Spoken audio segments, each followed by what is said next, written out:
Over the last few classes we've used these sets of dies, and there's no point in buying dies if you can't think of more than one way to use them.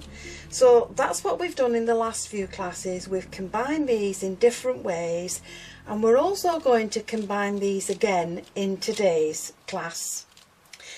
But what I want to do is introduce making a card base.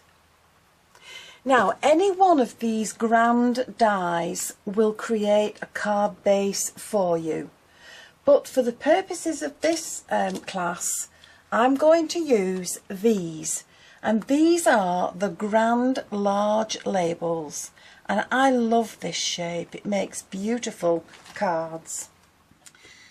So along with the dies that we've got along here, we're also going to use an embossing folder, and this is the Garden Lattice from Spellbinders, and this is a double-sided board. It has two different patterns depending on which way you want to choose, which one you want to choose.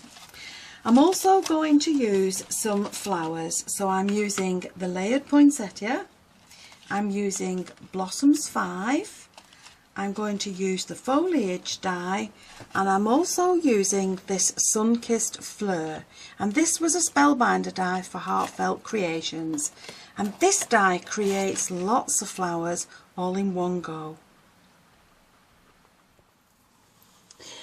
So for card 1, let's start with creating the base. Now, from one piece of A4 card and the largest die in the grand large labels, I've cut myself 2 pieces. Now, don't throw away the piece that is left in the frame. You're going to cut this off and fold it in half, and you're just going to make sure that it fits along the curved edge to the card, and that's going to be used to glue your back and your front together. And once you've done that, this is what you will have.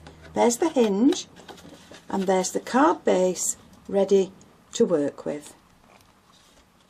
So this is the card that I'm making, and it's a Christmas card. I've got my base ready for my card 1. I'm using the second of the grand large labels dies down, and from that I've cut myself 2 panels.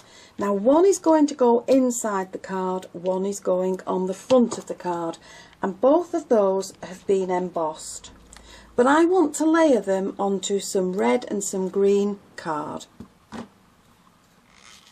So to mat and layer these up, I'm going to add this to some red card, and I'm going to leave just a small border around the edge. And I'm going to use a wet glue so that it stays in place. And I'm just going to put some around the edge.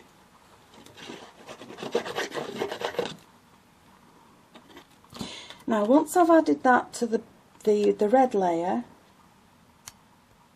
I can trim that now to the size that I want it. And I'm going to have to put it onto the green layer just to cut it. Now, when you're cutting these edges, lay your ruler onto your good part of your card and use the lines on the ruler to line up for your border and cut it down.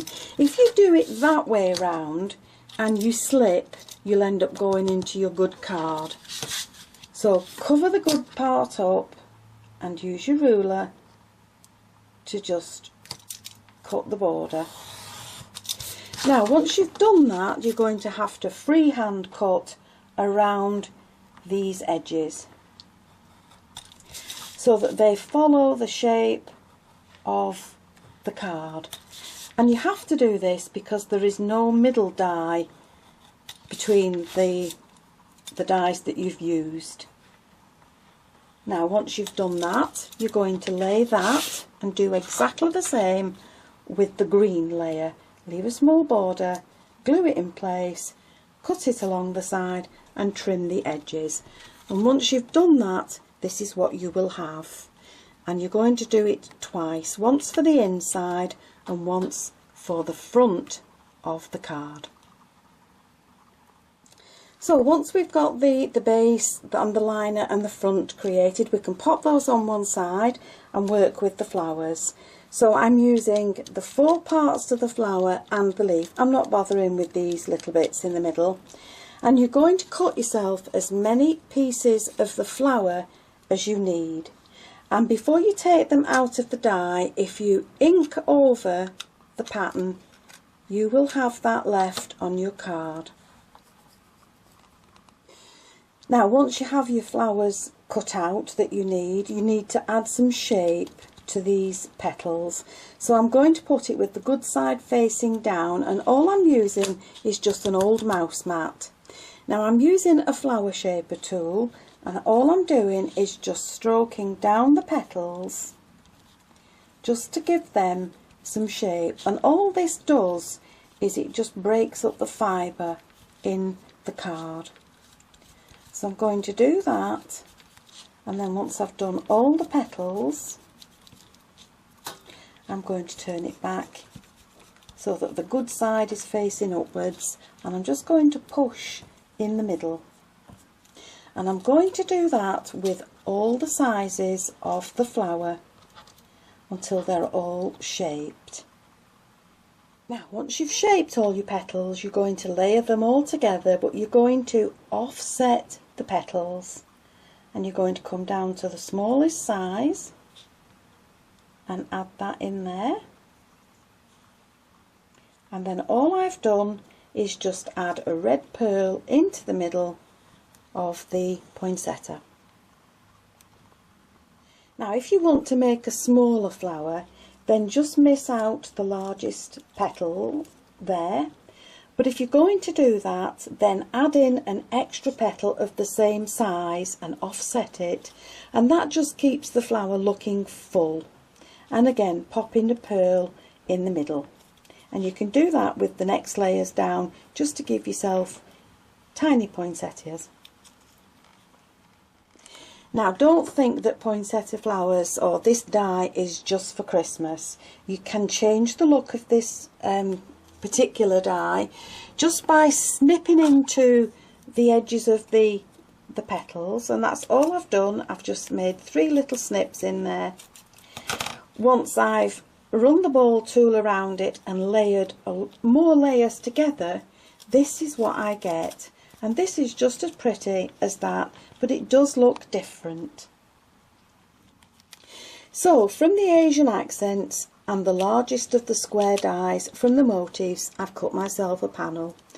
And from the long border die, I've cut myself some shapes that are going to go on the front of and the inside of the card. Now this one has used the round die from the Asian accents, and I've cut that twice in green and red just to marry it into the card. So I have my base, I have my liner, I have the front of my card ready. I've cut myself one of these shapes. Now what I want this for is to put my sentiment on, and I've backed this onto red and green, but that's too big. So what I've done is I've cut the middle piece out of it so that these two can now be married up together and the patterns can marry up. And once that's glued in place, that is just the right size for my sentiment to sit in the middle. So my sentiment has been fastened together with foam pads. That's ready to add to my card, but I need to work on the 2 panels first. So what I'm going to do is add in one of the borders, and I'm going to make it so that it's equally spaced on both sides, and then across the top of that I'm going to add in some ribbon, and I'm going to do that on both of the panels. Now once you've glued your strip in place, trim it from the back. It's easier to see that you're in a straight line.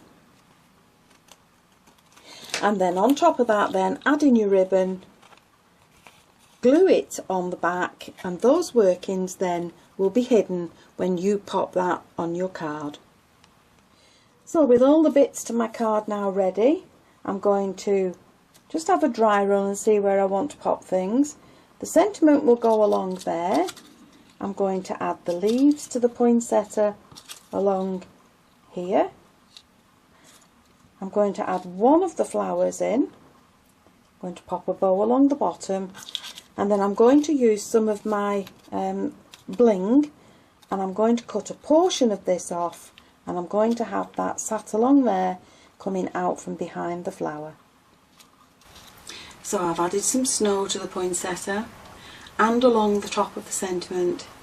But there you have a couple of ideas for Christmas cards using the Spellbinders Poinsettia die, and that's card 1.